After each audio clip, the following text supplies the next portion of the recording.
example, suppose actually value added भनेको के हो त भने created utility in the product. कुनै प्रोडक्टमा हामीले अतिरिक्त उपयोगिताको सिर्जना गर्यो भने त्यसलाई हामीले भ्यालु एडेड भनेर भन्छौँ हैन। भ्यालु क्रिएट नभइकन कुनै पनि प्रोड्युसरले आफ्नो प्रोडक्टलाई प्रफिटेबल प्राइसमा बिक्री गर्न सक्दैन। 10 रुपियाँमा किनेको प्राइसलाई म्यानुफ्याक्चरिङ प्रोसेसमा लगाएर त्यसलाई 15 रुपियाँमा बिक्री गर्छ भने त्यहाँनिर त्यो 5 रुपियाँ जुन भ्यालु क्रिएसन भन्छ नि, त्यो भ्यालु क्रिएसन भएको कारणले नि त्यहाँनिर प्रफिट सिर्जना हुन्छ। हामीले यो कुरा बुझ्नु पर्यो हैन। त्यस कारणले गर्दाखेरि एउटा कम्पनीले आफूले प्रयोग गरेको इनपुटमा भ्यालु क्रिएसन गरेको कारणले गर्दा नै त्यो आउटपुटको रूपमा जब ट्रान्सफर्मेसन हुन्छ त्यसमा चाहिँ उसले एक्स्ट्रा प्राइस चार्ज गर्ने गर्छ। यो कुरा ख्याल गरौँ। इनपुटबाट आउटपुटमा कन्भर्सन हुँदाखेरि त्यहाँनिर भ्यालु क्रिएसन भयो, तर त्यो भ्यालु क्रिएसनको कम्पनीले के गर्छ त चार्ज गर्ने गर्छ हैन। र भ्यालु क्रिएसन भनेको के हो भनेपछि यदि हामीले जुनसुकै प्रकारका मेटेरियलहरू वा इनपुटहरू प्रयोग गरेका छौँ त्यसको भ्यालुमा के परिवर्तन हुनु, बढोत्तरी हुनु, इन्क्रिमेन्ट हुनु चाहिँ भ्यालु क्रिएसन हो। र त्यो भ्यालु क्रिएसन केले गर्छ? भ्यालु क्रिएसन गर्ने भनेको लेबरले हो, क्यापिटलले हो, गभर्मेन्ट सर्भिसेसले हो हैन। अब त्यस कारणले गर्दाखेरि यो यिनीहरू भनेको फ्याक्टर अफ प्रोडक्सनको रूपमा हामीले लिन सक्छौँ, उत्पादनका साधनको रूपमा लिन सक्छौँ। अब यो फ्याक्टर अफ प्रोडक्सनले भ्यालु क्रिएसन गर्नको निमित्त, मूल्य सिर्जना गर्नको निमित्त कन्ट्रिब्युसन गरेको हुनाले उनीहरूलाई त्यो कन्ट्रिब्युटेड भ्यालु मध्येबाट, क्रिएटेड भएको भ्यालु मध्येबाट अतिरिक्त मूल्य जुन सिर्जना भएको हुन्छ त्यो सिर्जित भएको मूल्य मध्येबाट उनीहरूलाई सर्टेन के गरिन्छ त डिस्ट्रिब्युसन गरिन्छ उनीहरूको सेवाको लागि एउटा निश्चित अनुपातमा, जुन अनुपातमा उनीहरूले सर्भिस दिएको छ हैन। त्यस कारणले हामीले यहाँनिर के बुझ्नु पर्यो भन्दाखेरि भ्यालु एडेड भनेको वा एडेड भ्यालु अतिरिक्त मूल्य भनेको के हो भन्दाखेरि लेबरलाई हामीले वेजेस एन्ड स्यालेरिजको रूपमा भुक्तानी गर्छौँ, गभर्मेन्टलाई हामीले ट्याक्सेस र विभिन्न प्रकारका अन्तशुल्क करको रूपमा भुक्तानी गर्छौँ, अनि त्यस्तै गरी पुँजीको सप्लायरलाई, सप्लायर अफ क्यापिटललाई हामीले इन्ट्रेस्ट डिभिडेन्डको रूपमा भुक्तानी गर्छौँ हैन। र त्यस्तै गरी गएर यो विभिन्न प्रकारको प्रोडक्सन प्रोसेसमा हामीले विभिन्न क्यापिटल इक्विपमेन्टहरू, क्यापिटल एसेटहरू प्रयोग गरेका हुन्छौँ र त्यो क्यापिटल एसेटहरू समय क्रम अनुसार त्यसको इफिसियन्सी घट्दै जान्छ। त्यस कारणले त्यो इफिसियन्सीलाई घट्न नदिनको लागि, त्यसलाई मेन्टेन गर्नको लागि बेला बेलामा हामीले क्यापिटलको मेन्टेनेन्स गर्नुपर्छ र क्यापिटल मेन्टेनेन्स गर्नको लागि हामीले जस्तै डिप्रिसिएसन भयो, एमोर्टाइजेसन भयो र इभेन कम्पनीमा रिइन्भेस्टमेन्ट गर्नको लागि रिटेन अर्निङ जस्ता कुराहरू राख्छौँ। त्यो फर्ममा पनि डिस्ट्रिब्युसन हुन्छ। त्यही भएर एउटा कम्पनीमा नेट एडिसन भएको भ्यालु भनेको चारवटा कुराहरूमा डिस्ट्रिब्युसन हुन्छ। एउटा फर द पेमेन्ट टु इम्प्लोइजलाई भुक्तानी गर्नको निमित्त, अर्को फर द पेमेन्ट टु गभर्मेन्टलाई भुक्तानी गर्नको निमित्त, अर्को for the payment to supplier of capital, पुँजीको सप्लायरलाई भुक्तानी गर्नको निमित्त, र अर्को भनेको for the capital maintenance and reinvestment, पुँजीगत मर्मत सम्भार र रिइन्भेस्टमेन्टको लागि अर्को पेमेन्ट हुन्छ। यसरी नेट भ्यालु एडेड चाहिँ एउटा कम्पनीको नेट भ्यालु एडेड यो चारवटा कुराहरूमा डिस्ट्रिब्युसन हुन्छ। हामीले यसरी बुझ्नु पर्यो। अब यही कुरालाई म्याथमेटिकली हेर्ने हो भने एउटा स्ट्रक्चरको रूपमा नेट भ्यालु एडेड कसरी हामीले क्यालकुलेट गर्छौँ, how do we work out net value added. अब नेट भ्यालु एडेड वर्कआउट गर्दाखेरि सेल्समा इन्डिङ इन्भेन्ट्रीलाई जोड्ने, इन्डिङ इन्भेन्ट्री भनेको फिनिस गुड्सको हुनसक्छ, वर्क इन प्रोग्रेसको हुनसक्छ, र मेटेरियलको हुनसक्छ होइन, त्यसलाई जोड्ने। वर्क इन प्रोग्रेस भनेको अर्धनिर्मित सामग्री, र मेटेरियल भनेको कच्चा पदार्थ होइन, त्यो इन्डिङ इन्भेन्ट्रीलाई जोड्ने, बिगिनिङलाई घटाउने। र एउटा कम्पनीले आफ्नो रेगुलर अपरेटिङ इन्कम बाहेक, कार्य सञ्चालनबाट प्राप्त हुने आम्दानी जसलाई हामीले सेल्स रेभेन्यू भन्छौँ, त्यो बाहेक अन्य प्रकारको आम्दानी पनि कम्पनीले प्राप्त गरेको हुनसक्छ, जस्तै डिभिडेन्डको रूपमा, इन्ट्रेस्टको रूपमा, रेन्टको रूपमा प्राप्त गरेको हुनसक्छ। यदि त्यस्तो आम्दानी छ भने त्यसलाई जोड्ने। र त्यसपछि हामीले के गर्ने भन्दाखेरि cost of bought in materials and services, हामीले जुन खरिद गरेका विभिन्न प्रकारका मेटेरियल र हामीले प्रयोग गरेका विभिन्न प्रकारका सर्भिसहरू, लाई जुन भुक्तानी गर्छौँ लागत त्यसलाई घटाउने। तर त्यसो गर्दाखेरि यहाँनिर यो चारवटा कुराहरू समावेश हुनु भएन। कुन चारवटा कुरा? अघि मैले जुन भने नि अघिल्लो स्लाइड्समा, भ्यालु एडेडमा कन्ट्रिब्युसन गर्ने जुन फ्याक्टरहरू हुन्छन् उनीहरूलाई गरेको डिस्ट्रिब्युसन चाहिँ यसमा समावेश हुँदैन। जस्तो कि इम्प्लोइलाई गरेको डिस्ट्रिब्युसन समावेश हुँदैन, क्यापिटलको सप्लायरलाई गरेको डिस्ट्रिब्युसन समावेश हुँदैन, गभर्मेन्टलाई गरेको डिस्ट्रिब्युसन ट्याक्सको रूपमा त्यो समावेश हुँदैन, क्यापिटल मेन्टेनेन्स र रिइन्भेस्टमेन्टको रूपमा राखिएको रकम जसलाई हामीले रिटेन अर्निङ भन्छौँ त्यो समावेश हुँदैन। त्यो बाहेकका अरू सबै मेटेरियल र आवश्यक सर्भिसको कस्ट जुन कम्पनीले खर्च गरेको हुन्छ त्यो घटाउने। त्यो घटाउँदाखेरि आउनेलाई नेट भ्यालु एडेड भनिन्छ। अब यसरी हामीले गरियो भने यसलाई हामीले सब्ट्र्याक्सन मेथड भन्ने गर्छौँ। यसलाई creation of value added, value एडेडको सिर्जना कसरी भयो, कति भयो भन्ने कुरा हामीले यो मेथडबाट क्यालकुलेसन गर्छौँ। अनि यसको अर्को अल्टरनेटिभ मेथड छ जसलाई हामीले एडिटिभ मेथड भन्छ, डिस्ट्रिब्युसन अफ भ्यालु एडेड भन्छ यसलाई, अर्थात् application of value added. Value एडेडको एप्लिकेसन कसरी भयो भन्ने कुरा हुन्छ। जस्तै यहाँ यो अगाडिको स्लाइडमा नेट भ्यालु एडेड जुन हामीले क्यालकुलेसन गर्छौँ नि, यो नेट भ्यालु एडेडको एप्लिकेसन भनेको चारवटा कुरामा हुन्छ। मैले भने भर्खरै एउटा इम्प्लोइजहरूलाई वेजेस स्यालेरिज भुक्तानी गर्नुको लागि इम्प्लोइज रिलेटेड एक्सपेन्डिचरको लागि खर्च गरिन्छ। अर्को क्यापिटलको सप्लायरलाई भुक्तानी गरिने विभिन्न खर्चहरू, इन्ट्रेस्ट, डिभिडेन्ड जस्तो। अर्को गभर्मेन्टलाई भुक्तानी गरिने ट्याक्सेसहरू। र अर्को क्यापिटल मेन्टेनेन्सका लागि क्रिएट गरेका फन्डहरू जस्तो कि डिप्रिसिएसन, एमोर्टाइजेसन र पुनर्लगानीका लागि राखिएको सञ्चित नाफाहरू, रिजर्भ प्रफिटहरू, रिटेन अर्निङहरू, यसमा डिस्ट्रिब्युसन गरेको हुन्छ। त्यही भएर यो डिस्ट्रिब्युटिभ मेथडबाट, डिस्ट्रिब्युसन अफ भ्यालु एडेड यो एडिटिभ मेथडबाट पनि गर्न सक्छ। यो चारवटा कुरालाई जोड्यो भने, चारवटा कुरामा के छ यहाँ हेरौँ त, टु पे इम्प्लोइज भनेछ, ज्याला तलबको रूपमा भुक्तानी गरिन्छ, गभर्मेन्टलाई इन्कम ट्याक्सको रूपमा भुक्तानी गरिन्छ वा अन्य प्रकारका ट्याक्सहरू, ड्युटिजहरूको रूपमा भुक्तानी गरिन्छ, सप्लायर अफ क्यापिटललाई इन्ट्रेस्ट, डिभिडेन्डको रूपमा भुक्तानी गरिन्छ, हामीले क्यापिटल मेन्टेनेन्स र रिइन्भेस्टमेन्टको लागि डिप्रिसिएसन, एमोर्टाइजेसन र रिटेन अर्निङ जस्ता कुराहरू राख्छौँ। यो चारवटा कम्पोनेन्टलाई जोड्यो भने पनि नेट भ्यालु एडेड आउँछ। कुरो बुझ्यो नि? त्यही भएर यसलाई हामीले के बुझ्नु पर्यो भन्दाखेरि यो सब्ट्र्याक्सन मेथड र त्यसपछिको यो एडिटिभ मेथडबाट क्यालकुलेट गर्ने नेट भ्यालु एडेड एउटै हुन्छ है।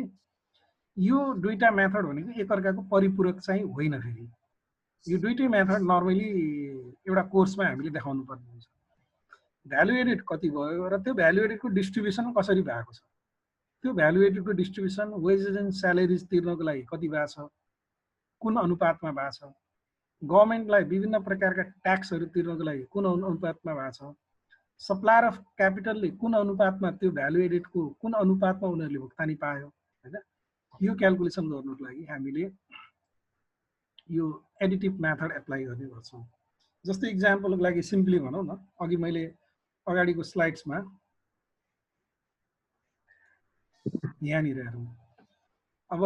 यो हेरौँ न, वेज डिस्ट्रिब्युसन रेसियो भनेर total wages divided by net added value गरेछौँ, नेट भ्यालु एडेड होइन। अब टोटल वेज डिस्ट्रिब्युसन, जस्तै कि यो डिस्ट्रिब्युसन प्याटर्नमा हेरौँ, मानव टोटल भ्यालु एडेड 10,000 हो र त्यो 10,000 मध्ये 5,000 चाहिँ हामीले स्यालेरी र वेजेसको रूपमा हामीले वितरण गरेको छौँ भन्दाखेरि यहाँनिर वेज डिस्ट्रिब्युसन रेसियो भनेको के हुन्छ, 50% हुने भयो। 5,000 आउट अफ 10,000 भनेको out of total value added 50% contribution has been made by the employees भन्ने बुझिन्छ। यसको अर्थ कम्पनीले जति नेट भ्यालु एडेड जेनेरेट गरेको छ त्यसमा 50% योगदान कसको छ, इम्प्लोइजहरूको छ भन्ने बुझिन्छ। यसरी हामीले कन्ट्रिब्युट गर्ने, के अरे इन्टरप्रिटेसन गर्ने। अब यसमा जस्तो कि अब यो कुराहरू कसरी क्यालकुलेसन गर्ने, मैले अस्ति फाइल पठाएको थिएँ, त्यसमा एउटा न्युमेरिकल हामी हेरौँ है सबैले। मैले न्युमेरिकल फाइल खोल्छु। यहाँ हाम्रो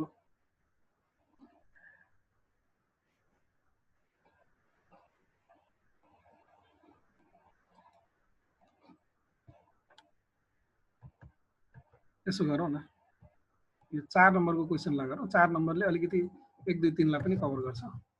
मैले थाहा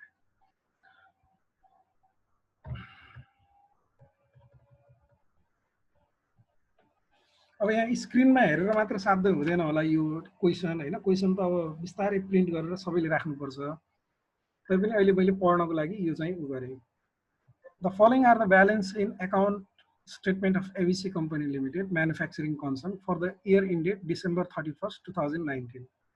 अब यहाँ विभिन्न इन्फर्मेसनहरू हामीलाई दिएको छ यसमा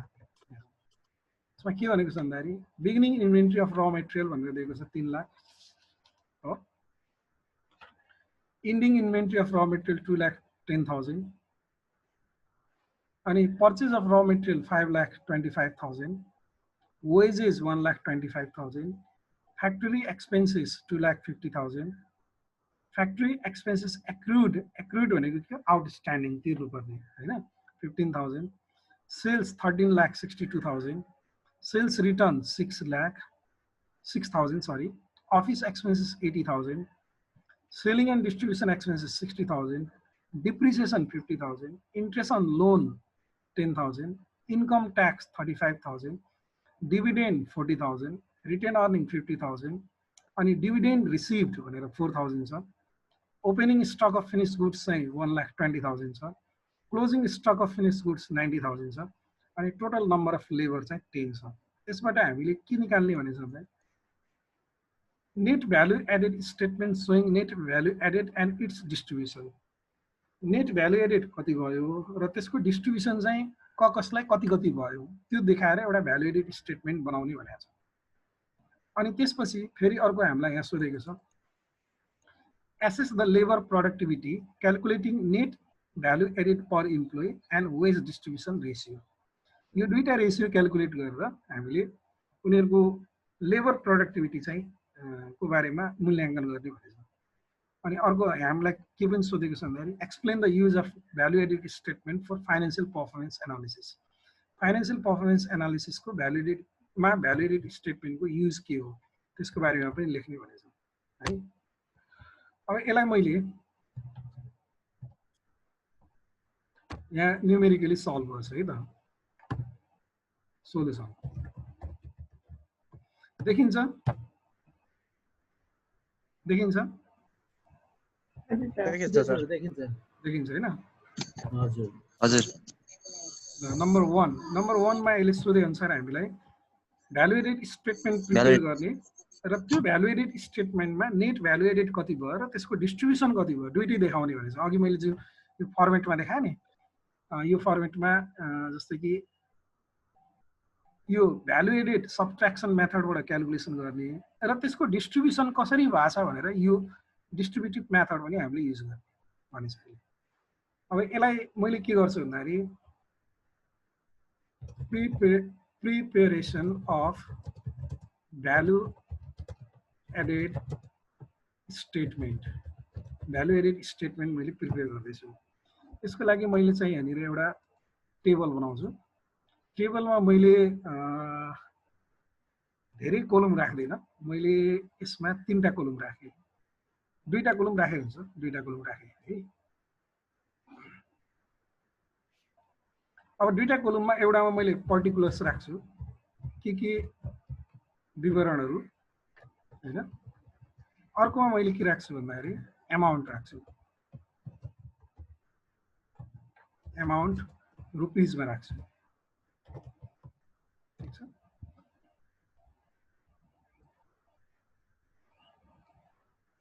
अब हेरौँ है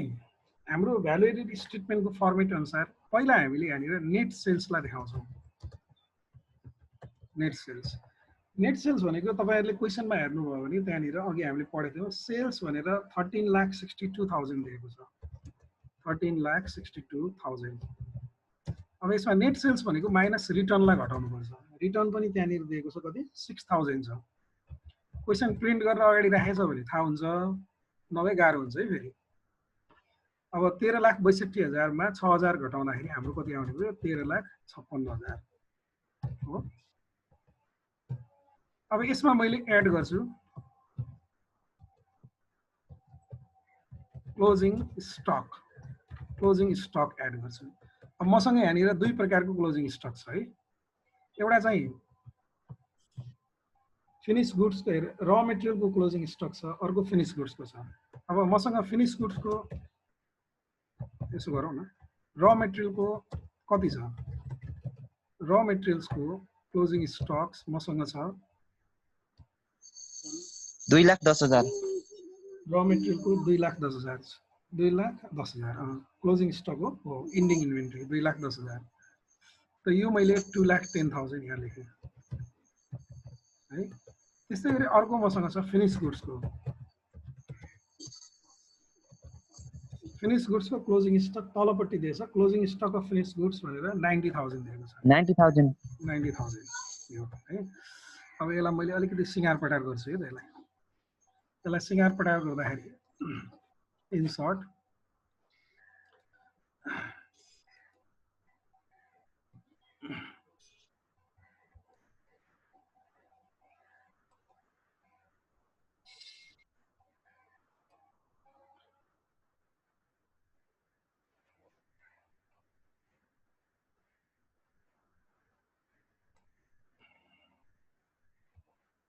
र मेटेरियल र फिनिश गुड्सको ठिक छ नि देखिएछ नि हैन यो यसमा एड गर्ने र फेरि यसमा हामीले फेरि अर्को के गर्छौं भन्दाखेरि लेस गर्छौं लेस ओपनिङ स्टक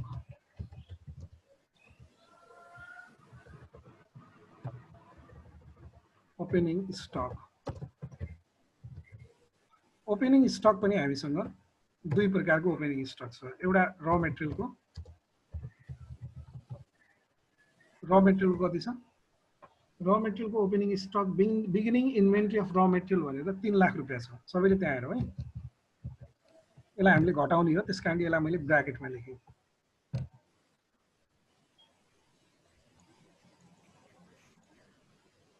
है अनि त्यसपछि अर्को छ फिनिश गुड्सको ओपनिङ स्टक क्वेशनमा हेरौँ सबैले फिनिश गुड्सको ओपनिङ स्टक चाहिँ 1,20,000 1,20,000 छ यसो बेला बेलामा बोलौँ है अनि बोलेपछि सुनिएछ भने थाहा हुन्छ क्या यो घटाउने हो ठिक छ नि अब यो घटाउँदाखेरि हाम्रो कति आउँछ जोडेर घटाउँ त 13,56,000 प्लस 3 लाख गर्दाखेरि 16,56,000 16,56,000 मा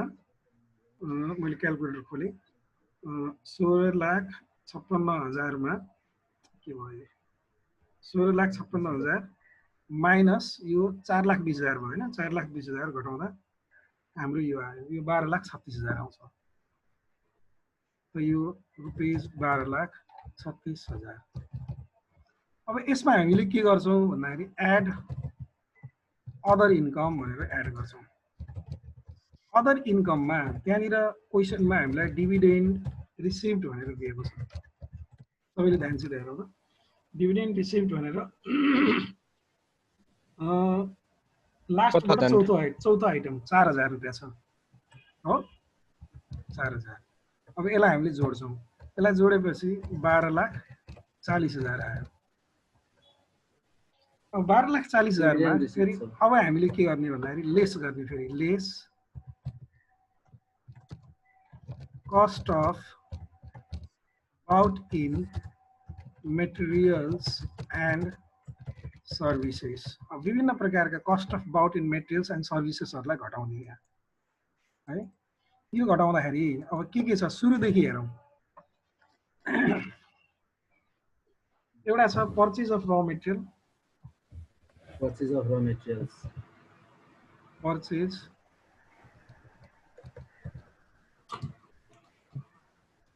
of raw material 5,25,000 raw material कति 5,25,000 5,25,000 है त्यस्तै गरी अर्को छ पर्चेज अफ र मेटेरियल पछि वेजेज जाँदैन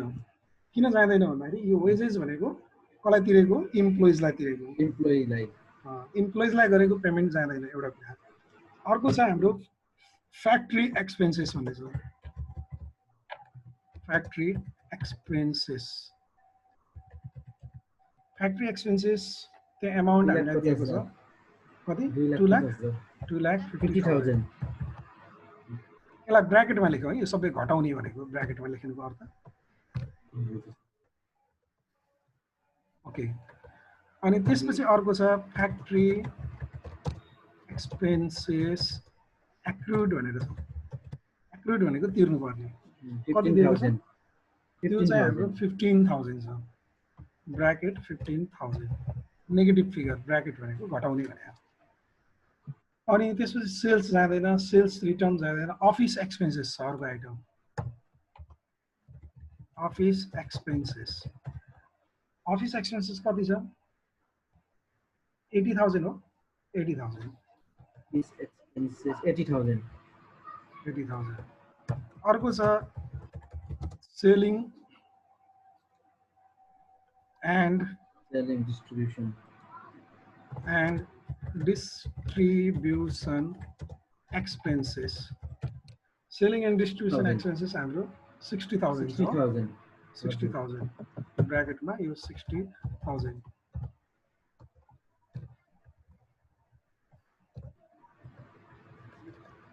अनि त्यस्तै गरी गएर अर्को छ डिप्रिसिएसन जाँदैन मैले अघि भने डिप्रिसिएसन भनेको के हो क्यापिटल मेन्टेनेन्स हो इन्ट्रेस्ट अन लोन जाँदैन त्यो भनेको सप्लायर अफ क्यापिटललाई पेमेन्ट गर्ने कुरा हो इन्कम ट्याक्स जाँदैन त्यो भनेको गभर्नमेन्टलाई पेमेन्ट गर्ने कुरा हो अनि डिभिडेन्ड भनेको पनि सप्लायर अफ क्यापिटललाई दिने हो त्यो पनि जाँदैन रिटेन अर्निङ भनेको के हो रिइन्भेस्टमेन्टको लागि राख्ने हो त्यो पनि जाँदैन चारवटा हेडिङ अन्तर्गतको आइटमहरु जाँदैन कि एउटा इम्प्लोइलाई तिर्ने आइटम अर्को सप्लायर अफ क्यापिटललाई अर्को गभर्नमेन्टलाई तिर्ने ट्याक्स हैन र गभर्नमेन्टलाई तिर्ने ट्याक्स र त्यसपछि अर्को क्यापिटल मेन्टेनेन्स र रिइन्भेस्टमेन्टको लागि राखेको रकमहरु यसमा जाँदैन भनेपछि अब यो भ्यालु एडेडमा सबट्र्याक्टिभ मेथडमा जाने यही मात्र रह्यो ठीक छ नि यसलाई मैले अलिकति सिस्टमेटिक गरे है त यहाँ एउटै पेजमा आएन क्वेशनलाई हेर्न तान्दिए ओके ल अब सबैले हेरौँ अब हाम्रो यहाँनिर 12,36,000 मा अदर इन्कम हामीले जोड्छौं हैन 12,40,000 सरी अदर इन्कम हामीले जोड्छौं 12,40,000 आउँछ अब यसमा कस्ट अफ बाउट इन मेटेरियललाई हामीले घटाउँछौं जस अन्तर्गत यो पर्चेज अफ र मेटेरियल यो घटाउँदै जाउँ त यो 12,40,000 मध्ये 12,40,000 मध्ये यिनीहरु घटाउँदै जाउँ न एकजनाले कस्ट अफ बाउट इन मेटेरियलमा पर्चेज अफ र मेटेरियल 5,25,000 घटाउँ फ्याक्ट्री एक्सपेन्सेस 2,50,000 घटाउँ फ्याक्ट्री एक्सपेन्सेस एक्रुड 3,10,000 आयो एक्रुड 15,000 घटाउँ अफिस एक्सपेन्सेस 80,000 घटाउँ हैन र सेलिङ एन्ड डिस्ट्रिब्युसन एक्सपेन्सेस 60,000 घटाउँ कति आयो 3,10,000 आयो 3,10,000 यसैलाई हामीले के भन्छौँ भन्दाखेरि नेट भ्यालु एडेड भनेको यही हो यसले निकाल्न भनेको हामीलाई यही निकाल्न भनेको नेट भ्यालु एडेड रातो गरिदियो है अब फेरि यसले के पनि सोधेको छ अर्को भन्दाखेरि नेट भ्यालु एडेडको डिस्ट्रिब्युसन पनि हामीलाई निकाल्न भनेको छ net value added applied as follows net value एडेडको प्रयोग कसरी भएको छ भनेर त्यो पनि हामीले देखाउनु पर्छ अब नेट भ्यालु एडेडको प्रयोग के को लागि हुन्छ that is applied for number 1 number 1 मा to pay for employees हो to pay for employees employees लाई हामीले पेमेन्ट गर्ने के हो wages हो हैन त्यहाँ क्वेशनमा दिएको छ wages त्यसलाई ब्र्याकेटमा लेखेको हुन्छ wages कति पेमेन्ट गरेछौं wages तपाईको 1,25,000 1,25,000 1,25,000 अनि अर्को चाहिँ नम्बर 2 मा to pay for suppliers of क्यापिटलको सप्लायरलाई हामीले दुईटा कुरा दिन्छौं यहाँ है एउटा इन्ट्रेस्ट दिन्छौं हैन इन्ट्रेस्ट कति छ इन्ट्रेस्ट त्यहाँनिर हेरौँ त सबैले इन्ट्रेस्ट अन लोन भनेर 10,000 छ इन्ट्रेस्ट अन लोन 10,000 हजुर लोन 10,000 छ हैन अर्को हाम्रो डिभिडेन्ड छ डिभिडेन्ड पेमेन्ट शेयर होल्डरलाई डिभिडेन्ड पेमेन्ट गरेछौँ कति यो 40,000 छ डिभिडेन्ड पेमेन्ट 40,000 छ हैन यो भयो सप्लायर अफ क्यापिटल थर्ड हाम्रो के त टु पे गभर्नमेन्ट फर गभर्नमेन्टलाई तिर्ने छ गभर्नमेन्टलाई तिर्ने इन्कम आइटम ट्याक्स छ इन्कम एउटा मात्रै छ इन्कम ट्याक्स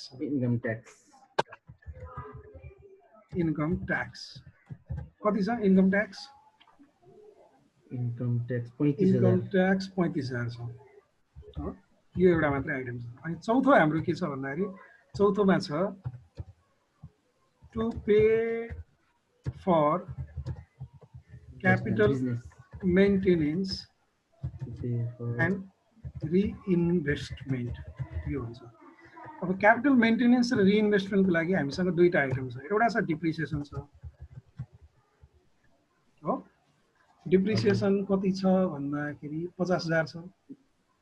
हो 50,000 हजुर सर अर्को हाम्रो रिटेन अर्निङ छ रिइन्भेस्टमेन्टको लागि retain earning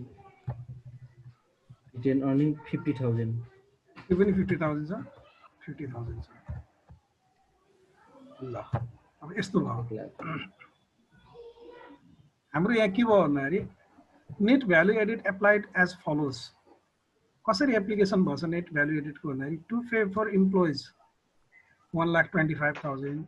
to pay for supplier of capital अब इन्ट्रेस्ट र डिभिडेन्डको रूपमा हामीले यो 40,000 पेमेन्ट गरेछौँ इन्ट्रेस्टको रूपमा सरी 10,000 र 40,000 यो डिभिडेन्डको रूपमा पेमेन्ट गरेछौँ हैन अनि त्यस्तै गरी गएर टु पे फर गभर्नमेन्टलाई इन्कम ट्याक्सको रूपमा 35,000 पेमेन्ट गरेछौँ त्यस्तै गरी गएर to pay for capital maintenance and reinvestment जसको लागि हामीले डिप्रिसिएसन भनेको 50,000 र डिप्रिसिएसन भनेको 50,000 र रिटेन अर्निङ भनेर अर्को 50,000 पेमेन्ट गरेछौँ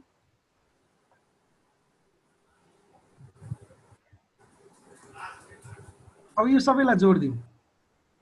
3,10,000 जोड्दाखेरि यहाँदेखि 1,25,000 plus 10,000 plus 40,000 plus 35,000 plus 50,000 plus 50,000 यो जोड्दा 3,10,000 आउँछ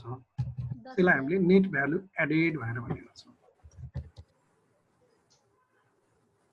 नर्मली के हुन्छ भने अब कुरो के बुझ्नु पर्यो भन्दाखेरि यो सबट्र्याक्सन मेथडबाट हामीले भ्यालु एडेड क्याल्कुलेसन गर्छौँ नेट भ्यालु एडेड र त्यसको डिस्ट्रिब्युसन कसरी भएको छ भनेर अनि यो हामीले क्याल्कुलेसन गर्छौँ डिस्ट्रिब्युसन देखाउँछ 1 2 3 4 गरेर ठीक छ नि okay now let us come to number 2 यो क्वेसनको नम्बर 2 मा हामीलाई के भनेको छ नम्बर 2 हेरौँ है सबैले assess the labor productivity calculating net value added per employee and wage distribution ratio अब यसले हामीलाई calculation of labor productivity ratios भनेर निकाल्ने ठीक छ नि लेबर प्रोडक्टिभिटी रेशियो हामीले निकाल्छौँ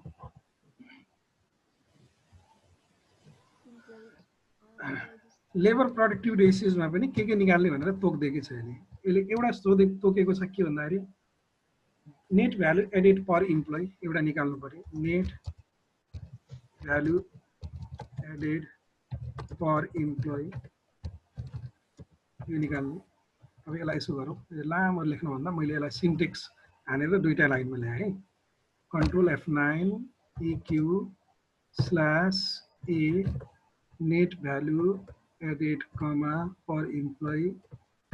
ब्राकेट गरेर यस्तो गर्दै नि दुईटा लाइनमा आउँछ net value added per employee भनेको हाम्रो फर्मुला के हो त इक्वेसन अफ न्युमेरेटरमा के हुन्छ net value added divided by number of employees यो हो नि हैन फर्मुला नम्बर अफ इम्प्लोइज यो फर्मुला हामीले लेख्छौँ ल net value added divided by number of employees ठिक छ नि अब नेट भ्यालु एडेड हाम्रो क्वेसन अनुसार मैले यो क्वेसन फर्मुलामा लेखेँ नेट भ्यालु एडेड रुपिस 3,10,000 छ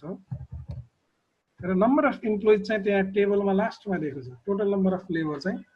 कति दिएको छ 10 दिएको छ 10 दिएको छ 10 गर्दाखेरि यो कति आउने भयो रुपिस 31,000 यसले के देखाउँछ भन्दाखेरि एउटा इम्प्लोइले त्यो वर्षमा 31,000 भ्यालु एडेड गरेको रहेछ हैन यसको मिनिङ के हुन्छ भन्दाखेरि every employee in the average has added rupees 31,000 net value to the company during the year हैन त्यो वर्षमा त्यति एभ्री इम्प्लोइले यसलाई अझ यसरी लेखौँ है यसलाई द्याट इज भनेर लेख्दा राम्रो हुन्छ द्याट इज यसको मिनिङ भनेको के हो भने every employee in the average has added rupees 31,000 net value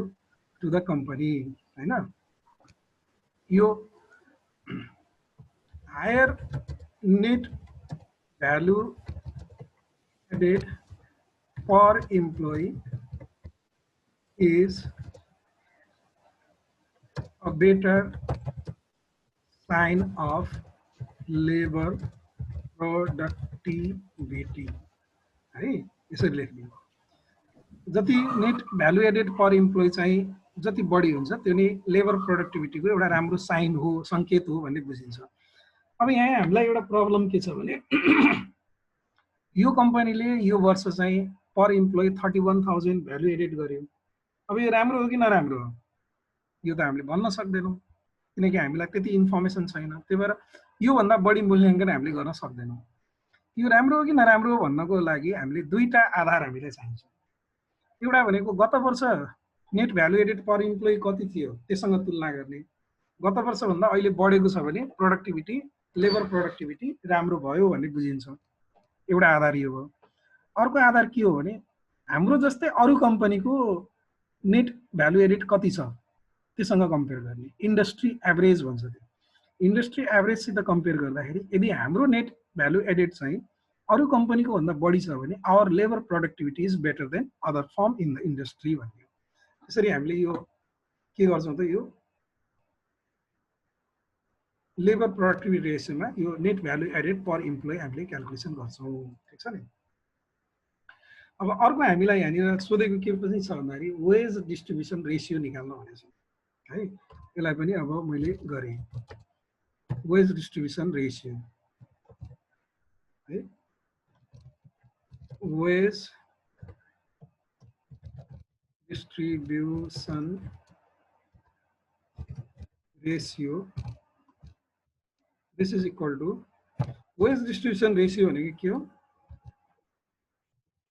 formula total wages divided by net value added यो फर्मुला हामीले युज गर्ने टोटल वेजेस भनेको हाम्रो कति छ टोटल वेजेस क्वेसनमा हेरौँ त अघि क्वेसनमा थियो कति भन्दाखेरि रुपिस 1,25,000 टोटल वेजेस र नेट भ्यालु एडेड रुपिस 3,10,000 ल यसलाई भाग गरिदिउँ यसलाई भाग गर्दा कति आउँछ 1,25 डिवाइडेड बाई 3,10 यो आउँछ 0.4032 है 0.4032 0.4032 or 40.32%. ठिक छ नि अब यसले के देखाउँछ भन्दाखेरि द्याट इज के हो यो भनेको 40.32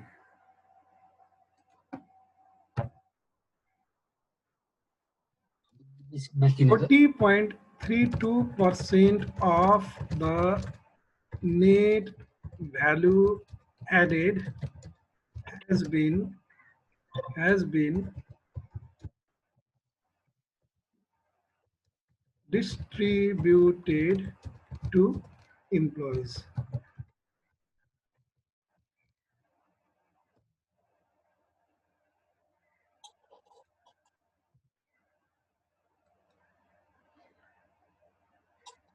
फेरि रिएड हुने टाइम गयो यसरी हामीले गर्ने है। अब टाइम सकिन लाग्छ, एउटा 3 नम्बरको बाँकी छ, त्यसको लागि भए पनि अब रि चाहिँ गर्नु पर्ला।